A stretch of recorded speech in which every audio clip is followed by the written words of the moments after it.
Treasurer Josh Frydenberg joins us now. Firstly, thanks for joining us this morning. Senator Jackie Lambie was just on our show and she says that we should be shutting down our borders to Italy. Given that Italian officials have shut down schools and unis for 10 days, why wouldn't we do that? Well, we're always acting on the best possible medical advice, and the National Security Committee will be meeting later today to talk about the various measures that we have in place and the spread of the virus and the impact that is having. But as you know, we moved ahead of the rest of the world with our travel restrictions, both in relation to China, but also more recently in relation to Iran. And the spread of the virus in Australia has been much less substantial than what we've seen in other countries. So you're open to that this morning? Well, we'll take the best possible medical advice, and obviously our focus is on protecting the Australian people, Karl, as you'd expect us to do. All right, Treasurer, you spoke with the International Monetary Fund, I believe, last night. The economy is resilient, but that figure that we were quoting in the intro of $27 billion that it could cost the Australian economy, is that about right? Well, it's a very substantial impact, and as you know, the coronavirus will not be solved by the economists, it will be solved by the scientists, and let's hope they find a vaccine as soon as possible. But it continues to evolve. It's disrupted end-to-end supply chains. It's hurt the Australian tourism industry.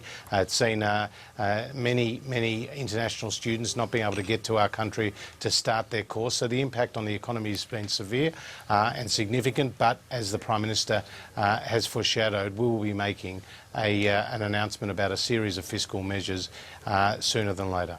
Well, because the challenge you now face is not about delivering a surplus, but you need to keep us out of a recession. Well, our focus is to ensure that the Australian economy continues to grow, Australians stay in jobs and businesses stay in business.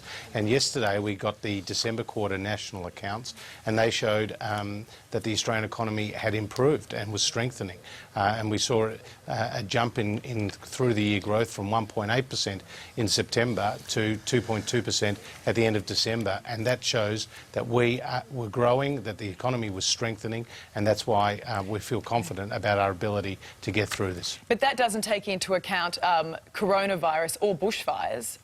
It took in a little bit of what was happening with the bushfires. As you know, New South Wales was seeing the impact in December, but obviously it spread to other states after that.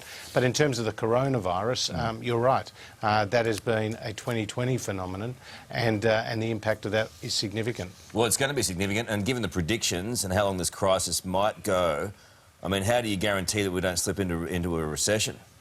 Well, we'll do everything we can to support the economy, and you've seen the Reserve Bank reduce interest rates, and the big four banks pass that on in full, and that's good news for borrowers. If you've got a $400,000 mortgage and you're watching your show today, that could be worth up to $700 or more a year in lower interest repayments.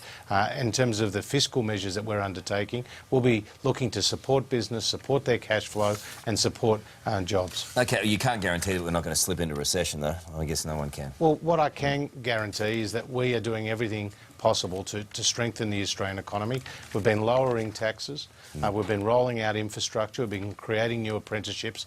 That's what our focus has been, and Australia enters this economic challenge, Karl, in a much better position than many other countries. We enter this economic challenge from a position of economic strength. The states are pleading for financial assistance at the moment. We know that Michael McCormack also yesterday had a proper dig at them, saying the states needed to stump up as well. He says it really annoys me, quote, that I think states have been let off the hook this summer. I mean, is that kind of rhetoric from the Deputy PM helpful?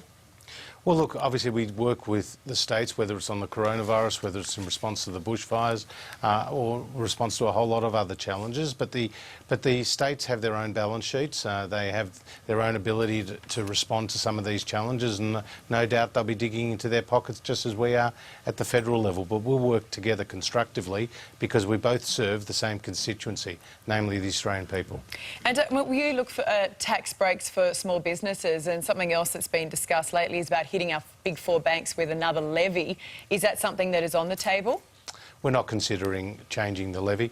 Our focus has been on ensuring that money flows to borrowers, and obviously we're very pleased and we welcome the announcement by the big four banks to cut their interest rates by the full amount that was announced by the Reserve Bank. It wasn't a trade, was it? It wasn't a trade. I mean, we can get to thinking these things. What about investment tax breaks? Will that be part of it? Look, investment allowances is definitely on the table. Okay. That's what we're focusing on that as well as other measures, Karl. All right, good on you, Josh. Thank you for your time today. Appreciate it. Good to be with you. Okay.